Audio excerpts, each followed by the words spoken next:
Good afternoon, everybody. Edward Leos here, publisher of the Hotel Guide and I guess head guy in charge when it comes to the Travel Talk podcast.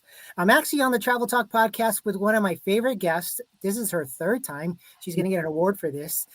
Jennifer Broome. She's one of my really good friends.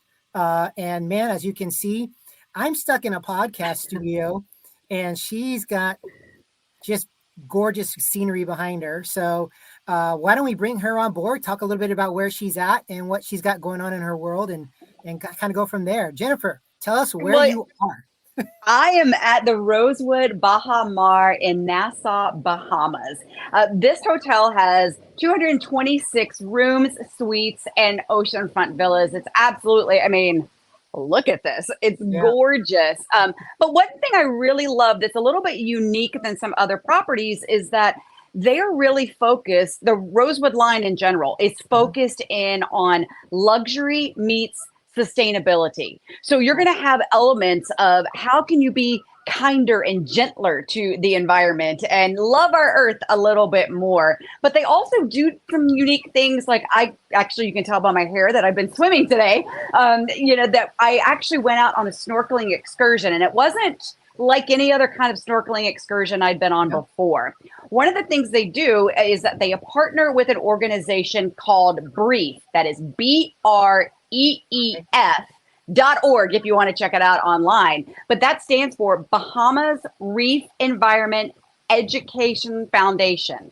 And they partner together, and what they're really trying to do is to preserve that very precious coral reef environment that is so critical to the ocean. It's so critical to have that. And you may remember, of course, this past summer, we had such an insane heat wave happening in places like Florida and into the Bahamas. And to witness, sadly, some of the coral reef that did bleach and does eventually die off. But at the same time, some of it can come back, and some of it is coming back. So what they're trying to do is really go after those things of get it before it's beyond repair. And you get this experience on the snorkeling excursion that 100% of the proceeds from the Rosewood Bahamar goes to BREEF. And you go on this excursion, and think of it like a learning classroom, but like an awesome kind of like outdoor classroom, it's that unique experience to really, to go and snorkel, but get the educational value too, and start understanding, okay, well, what are the different types of coral? And if they do bleach, how long does it come back? What is the program that they're doing? And if you can't make it here, something you can do to help out is that they also have something, again, that website is BREEF. Make sure I get it all right. BREEF.org. You can go on and you can adopt a piece of coral that they'll then go in and attach in the nursery, because they are trying to rebuild, to regrow the coral. So kind of a neat thing, when you think about, you're coming on a luxurious vacation to a place like the Bahamas, but yet they're taking it that extra step and really going through and focusing in on protecting the environment. This is a gorgeous resource for them here. I also want to say you're on a luxurious vacation, so why not take a little time in the spa? But part of sustainability is reconnecting with, say, traditional practices. And the Arawak Indians were some of the first settlers here, the first known people here in the Bahamas area, and on the islands, which, by the way, the country is 95% islands. It's just an incredible to think of it that, you have, I think it's over 1,000 islands, that you have here. And, but to go through in this fabulous spa experience, and it's called body balancing. So it's using things that are indigenous to here, like lemongrass and some different things into your spa experience. And it's a process of hot and cold. I don't want to give too much away about it, because it's like one of those things that, like, you just need to do it. But it's hot and cold compresses, and really trying to balance out the temperature in the body. And it is an ancient practice. So why not try something a little traditional as well? And again, really going into that sustainability. That's pretty cool. How long was the snorkeling experience that you did? So it's a half day experience, and they max out at 10 people. And they do recommend for folks that do want to do that while they're staying here at the Rosewood Bahamas that you do want to make your reservation at least 2 weeks in advance. So, and then, it's kind of even just going on the experience itself, you are actually helping because, again, 100% of the proceeds from that excursion do go to Brief. And, in addition to when you're kind of thinking like getting into the holidays and different things, they have all kinds of events and special happenings here, but then they have these daily happenings as well. Something that I can't wait to do that I'm going to do on this trip is flamingo yoga. I'm like, forget goat yoga. I'm going for flamingo yoga. And it's really kind of those unique experiences that you can find in a place like the Rosewood Bahamas. And don't worry, if you're a golfer, tennis player, they got access to all that kind of stuff too. Oh, sure. I can't wait to see the videos and the photos of you and flamingo yoga. I've never heard that. Obviously, you've heard goat yoga, but flamingo yoga, why not? You got to try that if you're there for sure. Yeah, I'm like, it's that whole spin on incorporating some type of wildlife or puppies or anything else, into the yoga experience. But I think there's a whole nother Zen factor when you have the pink flamingo, which is the national bird of the Bahamas, that you get to have the flamingo yoga. It's one of the things I'm really excited about. So I'm excited to hear what that's going to be like for sure. So how long are you actually in the Bahamas? Just a few days, not long enough. I mean, I'm like out here on my balcony, just taking in the view. You can kind of tell it's a little breezy, just a few days. But it's one of those places that I sometimes people think, oh, it sounds so far away. Yeah. But I mean, in reality, by plane, say from Miami, it's less than 30 minutes. I think it's about a 20-minute plane ride. You have nonstop service from places like New York. You have it from Denver seasonally. You have it, from Dallas, Miami, Houston. You do have a lot of direct service from those cities. So it's pretty easy to actually get here. And then to think that you're in another country and you're not that far from the United States. And it's really safe here. I think that's a big thing, especially right now. That is a huge thing that you do need to consider when you are traveling internationally. This is a very, very safe place filled with extremely friendly people. Everybody says, hey, how you doing? Good morning, good afternoon. It's lovely to have folks that have that hospitality, whether you're on the beach or you're in the resort or even just coming through the airport. There was a band playing as we were waiting to go through customs. I mean, the Bahamas way, right? Yeah. I mean, you got to be that way. I mean, that's travel and tourism. We've experienced it all over the world, and everybody's so unique. Every culture, every place you go to is unique. And so that's why I love talking to you about these things, because you bring a perspective that's, warranted for all of our listeners. And so I think hearing what you're doing and down there in the Bahamas, I was particularly interested in the coral reef and the snorkeling and giving back. And that's just a big piece when it comes to education and tourism and how they all mesh that together and make it fun. That was a key word when you said it's fun, because you want to do that. Well, it's nice to be able to travel with purpose and to really, travel for good and to do something where you can give back, even if it's just a little piece of your vacation, even as simply as, I'm going on a beach cleanup.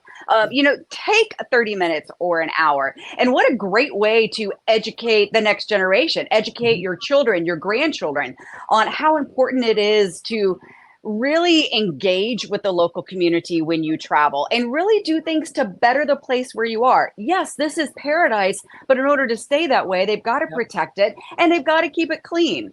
And so for others to enjoy as well. But it really is such a spectacular place. I mean, I just instantly fell in love. I think I might have a new favorite resort on the planet, and I'm thinking it's this.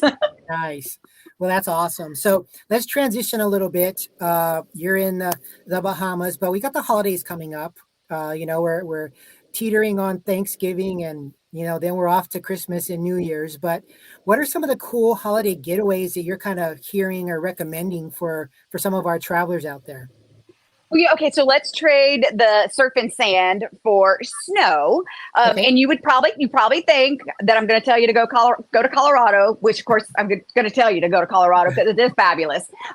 For those that don't know, I'm based in Denver and love the Rocky Mountains, but I'm going to take you a little farther north. I'm going to take you up into Canada, partly because kind of keeping with the sustainability theme, Banff, Canada is absolutely spectacular. It is a national park. It is also a UNESCO World Heritage Site, and there are 3 ski resorts within the national park and UNESCO World Heritage Site. So you have Mount Norquay, which is the locals' favorite. It is steep and fast, but they also have plenty of greens and blues for those like me who don't like to go steep and fast. But it's a racer's mountain is what it is. Okay. And then you also have Sunshine Village, which they're doing something really cool at Sunshine Village. They are doing snow farming. It's an alternative to snow making, and under Goat's Eye Lift, you can go up and you may notice some people down there like working, and it basically in snow trenches is what they're doing.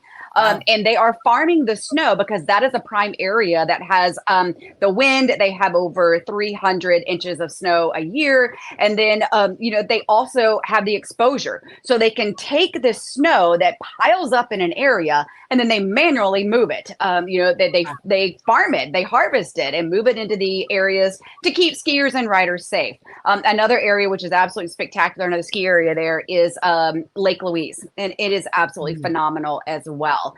There are some beautiful properties to stay in. You've got, the Fairmont Lake Louise, which is legendary. You've got the Fairmont Banff Springs, also legendary. It looks like the castle, the castle out of Hogwarts. It's just crazy. It's just beautiful. But some of the things you might want to do there as well. Just the town itself, Banff is really beautiful. I would strongly suggest taking the gondola up and doing night rise. It is just an immersive sensory experience. It's about the only way that I can describe it to you.